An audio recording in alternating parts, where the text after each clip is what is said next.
Hello दोस्तों, आप सबको प्रणाम। मैं हूँ ससेमा नटियार फ्रॉम रुद्रप्रयाग। तो कैसे हो दोस्तों?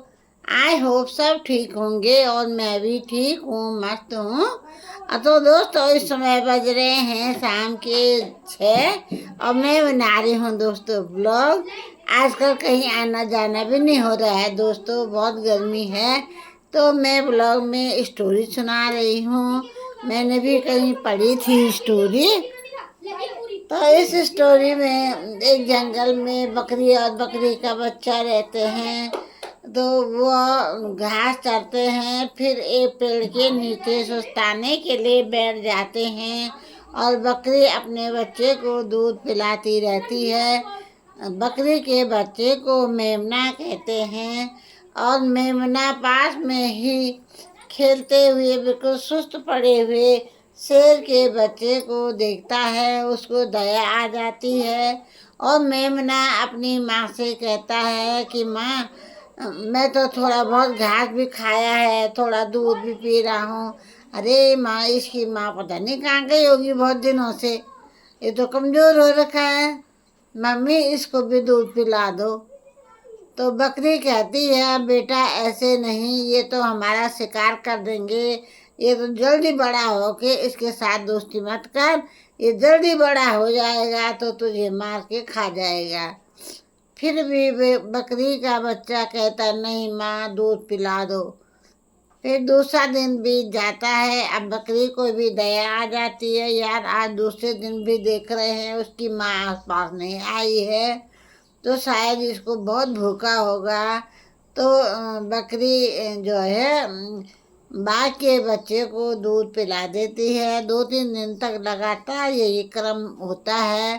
और रात के समय छुपने के लिए, जंगली जानवरों से छुपने के लिए, उस बाघ के बच्चे को भी अपने साथ चट्टान पर ले जाती है और वो तीनों वहीं रहते हैं। सुबह होते ही फिर जंगल में निकल जाते हैं घास फूस खाने के लिए।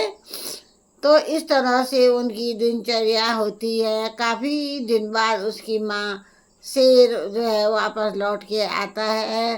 तो वो बकरी को देखकर खुश हो जाता है कि इतने समय से शिकार नहीं मिला है। क्या बात, आज तो बैठे बिठाए शिकार मिल गया। तो इतने में कहानी में पशु भी बोलते हैं।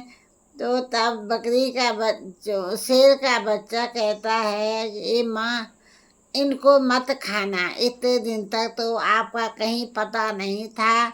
इन्होंने ही मुझे दूध पिलाकर मुझे जिंदा रखा। रात को मुझे छुपा के रखा अपने पास, जिससे मैं जंगली जानवरों का शिकार न बन सका।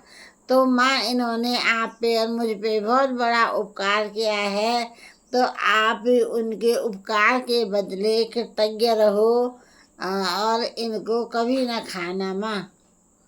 ऐसा सुनकर शेर ने भी सिर हिलाया और उसने मन ही मन सोचा कि ये बकरी और बकरी के बच्चा न होता तो मेरा बच्चा भी आज जिंदा न बचता। उसने एहसान माना बकरी का और अब चारों साथ साथ रहने लगे। बकरी को, बकरी के बच्चे को शेर अपनी पीठ पर बिठा लेता और कहता, ऊंची ऊंची जगहों की घास चर लो भाई, तुमने मेरे बच्चे की जीवन दान दिया है, तो मैं भी तुम्हें अभय दान देता हूँ, तुम्हें कोई नुकसान नहीं होगा। तो उस दिन से वो सब साथ रहने लगे। जंगल के अन्य जानवरों को बड़ा आश्चर्य हुआ, ये क्या भाई, बाघ और बकरी एक साथ, ऐसा कैसे संभव है। न, तो बकरी ने कहा कि एहसान करो तो बड़े जीव पर करो, ये छोटे मोटे पे करके क्या फायदा है, वो तो एहसान भी नहीं मानेगा। तो इस तरह से बकरी अपनी पूरी घटना बताती है और ऐसा भी सिर्फ कहानियों में ही संभव है वैसे तो संभव नहीं है। तो बाय दोस्तों, फिर मिलते हैं दूसरे दिन दूसरे ब्लॉग के साथ। तो दोस्तों आप जुड़े रहें मेरे चैनल के साथ और मेरे वीडियो को देखते रहें और लाइक कीजिए, कमेंट कीजिए। बाय।